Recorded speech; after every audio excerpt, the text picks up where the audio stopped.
Making Division One in Hockey Ultimate Team. Let's have a discussion. So, if you've been watching my Twitch channel over the last 2 weeks or so, for whatever reason, I am more addicted to NHL than I have been since really launch of the game. This happens every year. I'm not really sure why. If it's because I have like a slow, drawn out, just kind of like ugh, and then hits a point where I realize I just love hockey and eventually just want to play, and then I kind of get reinvested, and I don't know, I'm weird. Nonetheless, it is time, and it has been annoying that I have not hit Division 1. Do this every single year, and in my No Money Spent series, I'm going to break down some gameplay tips as well as I go through the process of going from like 1850 all the way up to at least 2100 to get to Division 1.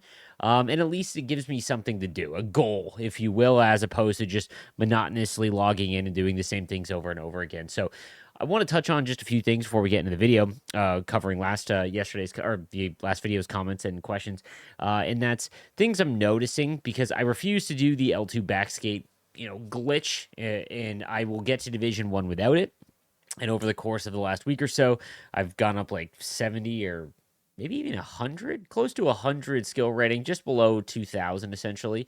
Games have been hard. They're getting progressively more difficult. And it's funny, people say that at the end of the year, it's far easier to get to Division 1. And I got to argue that the only players left are the really hardcore, and they've all got great teams. But that being said, it hasn't been as big of a struggle not doing the L2 down the boards as much as I thought, and I'm learning some things to defend it. I'm curious what you think. If there's anyone that watches this that is in Division 1, what would be the one thing, if I were to ask you, what would be the one thing that you would tell people that they need to do aside from the L2 glitch to make Division 1? It's one of the things that I've found in chat and things that have actually kind of helped me is holding on to the puck more in the offensive zone. I talk about this a lot, that like patience with the puck. If you play someone who's really good, and you can argue what's good, but good in the video game, not necessarily in terms of like what real hockey looks like, but holding on to the puck in the offensive zone, a lot of people, myself included, are impatient and they're looking for the perfect play immediately. And sometimes it's literally just holding on, puck protecting, and looking for something that's open, or just moving back and forth, making a pass or two, and really holding on to it and waiting for that one timer, or drive right to the net. And that's really, really assisted me. The other thing is to, when defending the rush, to stop going against what the AI is already doing when you're switching. Again, I'm going to have a big breakdown on this, because I think it's one of the most important things in terms of defense in the game. And that is when you have a player and you see the AI is kind of following someone, because they are programmed to follow a certain, I think they play man, to be honest with you. I don't think they play zone, but anyways, they're following a player and you see that that player is kind of open. So you want to switch to that player to try to intercept and whatnot. A lot of people will switch to a player and then attack the puck carrier. But what happens is that, let's say you've got a guy crossing the neutral zone and you switch to that player and then trying to attack, because you were either beat or you can't get a read with the first guy that you initially had. That guy that you now pulled away, he's now open, and that's how a lot of those rushes work. And I found that when I'm playing my best against good players, I'm really sticky on the coverage, right? So again, I'm going to have some fun videos breaking that down. I'm really invested into like tip videos and things again. And soon you're going to get as much of that as possible as I try to help you guys as well as get myself into Division 1. So that being said, let's get into yesterday's video. We've got Ty Hetherington says, people will constantly complain about there being too many alumni cards, but then they complain even more when event feature current players who are second or third liners. Take the Sharpshooters event, for example. There just aren't enough stars in the league to make every event about top line players. So keep using alumni for name value, because sadly, that's what drives the most interest. I don't disagree. First of all, I think that we're at a point now where they've kind of, what the content did is they gave us the best events we've ever had. The Gallery of Greats gave us an event where all of the Master Set items had free zone abilities. Unheard of in the landscape of X Factor since NHL 22 introduced them. Whether like in a vacuum, I'm not talking about, they obviously ruined X Factors and Power Up Icons. That was the first downfall of them. And that was really, kind of criticized a lot. But that being said, it was one of the best events. All of the cards were like, man, you got to make them. And it was like they were all very similar. So there was choice. Some people went Messier, some people went Yzerman, some people went Hull, some people went Sakic. It was great. And then unfortunately, the next event, the Hut 2000s event, does anyone even remember it? If I were to ask you, give me 3 Master Set player items from that event, I can't even. I think Pronger was one of them. That's what I mean, right? So, we also had the Warp Speed event. Unbelievable. 99 skaters. Like, that's insane when you compare the other events. The problem is that they kind of fired all their rounds too early, right? Like, when you do those insane events, it's almost impossible to keep the level of interest up because now you've got to double down, triple down. And then you get to a point where you're just releasing 99 speed skaters. And I don't know, at this point, would that be bad? Because we've gotten so many now, especially with them releasing like 6 random warp speed cards yesterday that had 99 speed. Would it be bad if everyone just had 99 speed so that at least there was different players as opposed to everyone having like the same 6? But with the sharpshooters event, I think I've said this a number of times. I think there's 3 things that make an event good. Okay. And if you check box all 3, you've got a banger event. So number 1 is are the cards impactful? So whether that's 99, whether that's high skating, great abilities, or free abilities, or they have to be impactful in game. They have to have good attributes or abilities. Number 2, are they popular? Right? Are they able to draw interest in that sense? And then number 3, does the event make sense? So the sharpshooters event, I'm sure if you polled, if EA actually released why they picked the players they picked, maybe it would make more sense. But a sharpshooters event, the first thing I think of is like goal scorers that are amazing at it, like Boston Matthews or Willie Nylander or Draisaitl. That would have made Pasternak. That was the worst one, right? That would have made more sense. Players with high shooting percentages, something like that. If the players don't make sense for the event, it makes the event look bad. And then if those players, because like the sharpshooter event wasn't terrible in an idea, like great shooters. Here's what I think. I think with the current event structure, what if we just didn't have progression? Speed is number 1. Number 2, shot. Shot does matter. We just don't notice it, right? After that, body checking and size is really the next one. Yeah, I would even argue that body checking and size is higher. But imagine everyone just, certain events came out and they had really high speed, or certain events came out and they had high or low 90s shooting when base cards just are at like in the mid 80s, right? Like, I think that'd be interesting, but obviously the lack of progression, we've seen that in MLB. They did that. They went to all 99s. And in MLB, you can do that because a 99 isn't a true 99 in the sense of NHL. And it was hated. So, we need that carrot to chase. Everyone likes seeing, okay, we're moving forward. The events are now +1 overall. And in NHL's case this year, they're doing it too slow, but they are protecting the game in a certain sense. If you go back to, I think one of the most famous ones is NHL 20 or 21. It was like the international event, the Christmas event, and we got like Datsuk and Chara, I think. You'd have to correct me here, but I think there were 95 overall, and I think they almost had 99 skating. This was December, right? And that was kind of like that's an issue. We're at 99 speed in December. If you were to load up the game and everyone says the game's better in the beta, that's because the game is designed to play in versus. It is not designed for 99 and progression of HUT. It's always been the issue with Ultimate Team is that they can't deal with that because their progression's going through the roof because they got to market and sell cards, and that's what's interesting to people. But then the actual game you're playing now completely changes. When everyone gets to 99 shooting, goaltenders legitimately matter so much less than they ever have because even a goalie at 99 does not have the same ability to stop 99 shooters. So it's a major issue, and I don't know how you fix that. But much like you said about the alumni cards, I don't think having alumni cards is a bad thing in events, but there has to be more current cards. I think that's the thing. Just reducing the amount of cards released, they are usable, but that doesn't mean you can't just add more cards that are more viable. Love the content. 3 event ideas. New summer event should be Oh Captain My Captain, a player from each team, where if you have 7 to 9 other players from that team, they all upgrade +2 overall. Would love this, man. This is Captain Boost. I've been dying for this. It would make theme teams so much more viable. I think that, you could have one current player, the captain of your favorite team, and then every other, like I'm going to say this as an example, Macklin Celebrini's captain card. Let's say he becomes captain, right? Let's do Austin Matthews. Austin Matthews captain card. And then as all the other Leafs that are listed as Toronto Maple Leafs, they go up. And if you get 5, you go up +1 overall. If you get 10 in your lineup, they go up +2 or 3 overall. You can do the same thing with alumni, right? I think that'd be huge. New Horizon event, rookies for next year, players from the draft and cards like Zeev and Demidov. That'd be huge. I think there will be more than likely a draft event.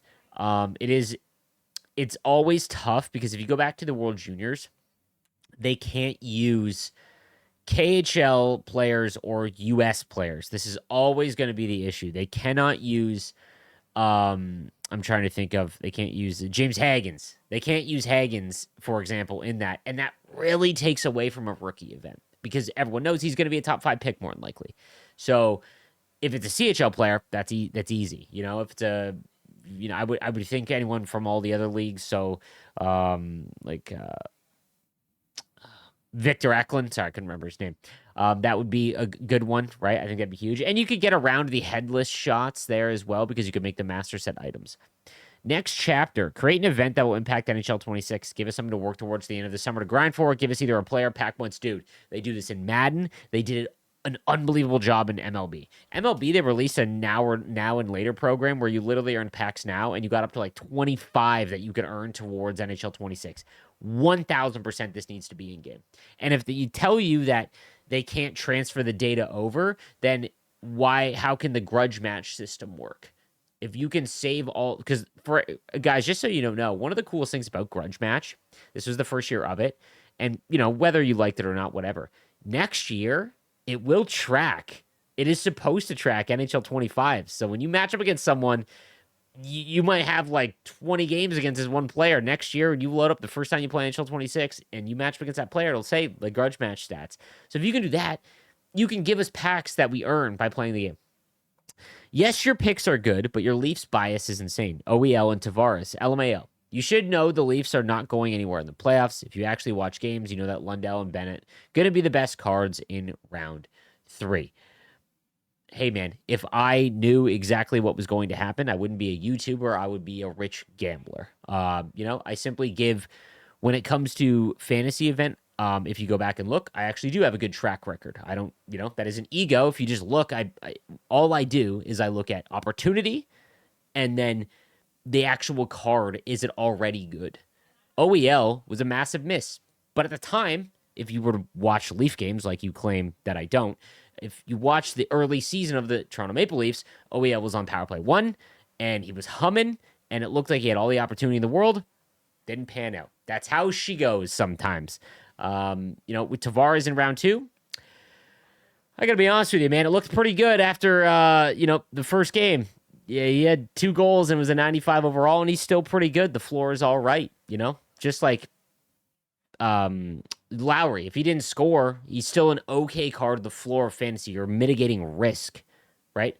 Lundell and Bennett are, they have good options now that they've won 3 in a row. I think it's pretty convenient to say this, after they've come back and it is what it is, right? But I also said in my No Money Spent video when I said I was going to make John Tavares that I don't think that the Leafs being up, I don't have a ton of confidence in it, however. So there is that. But yeah, when I was wrong, I'm wrong, man. It's going to happen. Like I said, I'm not a professional gambler. I think the current content team is really lacking now. They've had some big wins like the fantasy playoff rounds, but for the most part, there's just nothing to do all week. It turns into a waiting game for fantasy upgrades, and then Friday hits and it's disappointing again. Lately, I've been getting back in NBA 2K, and honestly, they're doing things right. They have win streak rewards and grindable objectives. It's kind of hard to explain, but you can use the collectibles you earn to get players or packs. It's nice that you get to choose the players you make, and make any of them are actually top tier cards in the game. It would be great if NHL did something like this. Won't happen. This, like, if they're going to release so few cards, okay, they still release quite a bit over the course of a year, but if they're going to release so few cards, allow us to earn or even just get collectibles or something that would allow us to buy a pack that's like the Warp Speed cards that just came out, Geeky and I think Farabee's one, 99 speed. I want to be able to get those cards. I don't want to just have to pay $800,000 on the auction house or however much they're going for. Allow us to trade something in to get a pack of Warp Speed players, and maybe they're in the pack. Give us a chance, right? That would be massive, and I would love it if they were allowed us to get a shot at those cards, right? I 100% in agreement with that. Win streak rewards, 100%. Like, if you win, here's my problem with Rivals. I talked about this a lot. everyone complained when you had to get into Ultimate Rivals. And it was the top 5% or whatever of the division you're in, or however much it was. And that eliminated everyone who couldn't play 50 plus games in a week, right? I always said that there should be a benchmark. 30 games. You win 30 games, doesn't matter how long you get there, you get the ultimate rewards. Right now, again, obviously the reward structure has changed dramatically, but they technically made it where it doesn't matter if you played or however many games you played before Hut Champs, you could legitimately just play until you get 30 wins, which is a W in comparison to what it was prior. It's just you earn much less rewards overall from the game, even though the packs you get, they destroyed the market. But prior to the destruction of the market, the reward structure made sense from a value standpoint. Instead of getting 40, 81 overall cards into ultimate packs, you get one competitive pack that gives you an 89. Or everyone has pulled more purples than they ever have in any game. I don't care how much or how little you play, or if you want to agree or not. You just have pulled more purple cards. Now, obviously, they matter much less now going further, but I think what would be interesting in Rivals is the sentiment is still, when you get into the division you're supposed to be in, Rivals is designed to keep you 500. I'm going through this right now. I'm trying to get to Division 1, but that means I have to actively improve at the game and do different mechanics. If you're just someone who plays casually or whatever, and you're just content with logging in, playing, if you're not going to look up new tips and things like that, you're just going to stay where you stay. And the problem with that is that means it's going to take you roughly 60 games to get 30 wins. Like, it's just designed to that. Now, if you win 2, 3, 4, 5 games in a row, that's super impressive. They should count as 2. They should count as more wins, like, towards that list. I think that would be the right play. I'm with you on that. What's nice is you get to it feels like this game is barely hanging on. The main difference is that 2K always gives you something to work towards. Meanwhile, I've hit top 100 in NHL multiple times this year, and all you get is an orange card that's barely better than the purple one. It's so dumb. Top 100 needs to give out either cards that are substantially better, because getting top 100 is the hardest thing to do in the game. It just is. Like, no matter what, it is the most difficult thing to do. Only 100 people of the entire player base, and the player base isn't massive, but think back to the beginning of the year when there's 20,000 people that play Hut. Maybe, I don't even know, but there's a couple thousand. Top 100 is an impressive thing.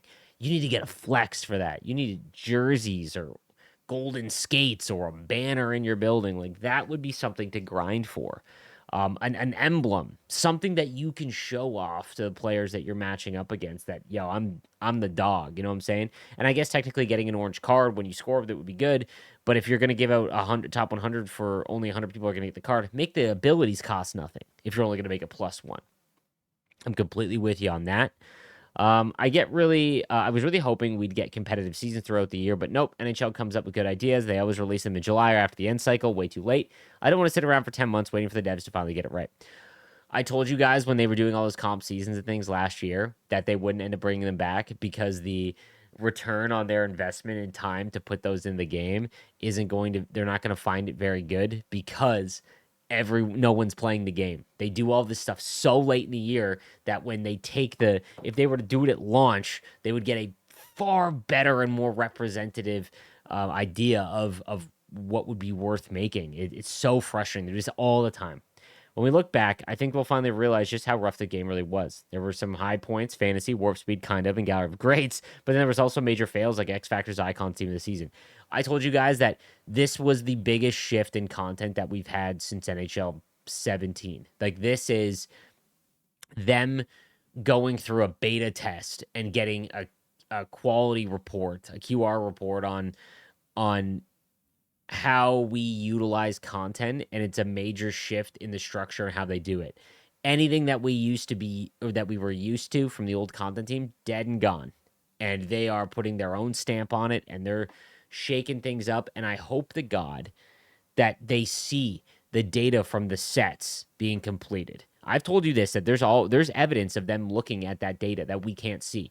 I always bring this up as an example. Team builders were not made at the beginning of the year because the value was unbelievably bad.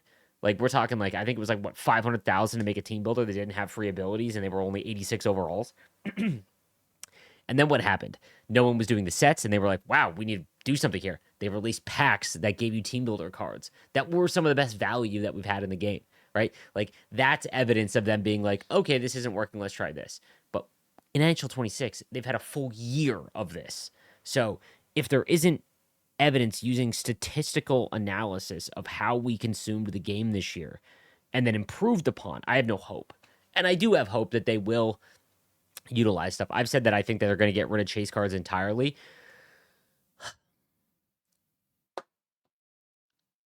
I'm just trying to think of like financially, the whales chase those cards. And if you got rid of them, the whales' attention span is much smaller.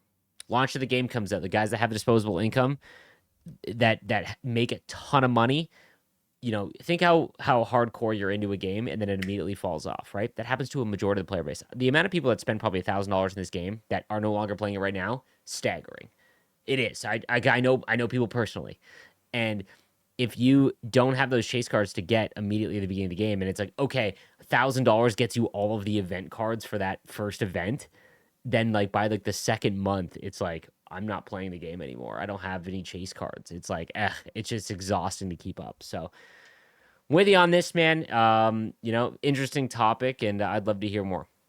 That's going to do it for this episode. Again, I want to get your guys' feedback on what you find to be a noticeable skill gap or something that you need to learn that isn't the L2 glitch to become better and move up divisions, not just Division 1, but if you want to watch my journey going to Division 1, I know you guys are like might be like rivals in May. I am locked in. And I got to be honest with you, I'm playing pretty well. It's kind of fun. A lot of people in my streams have been enjoying it. So if you want to check that out, twitch.tv/NoSleeves12. I go live at 2 p.m. every single day. You can watch the journey there or watch along on my YouTube channel. No Money Spent series is going to cover a lot of that. Thank you guys again for watching. I'll see you tomorrow. Have a good one.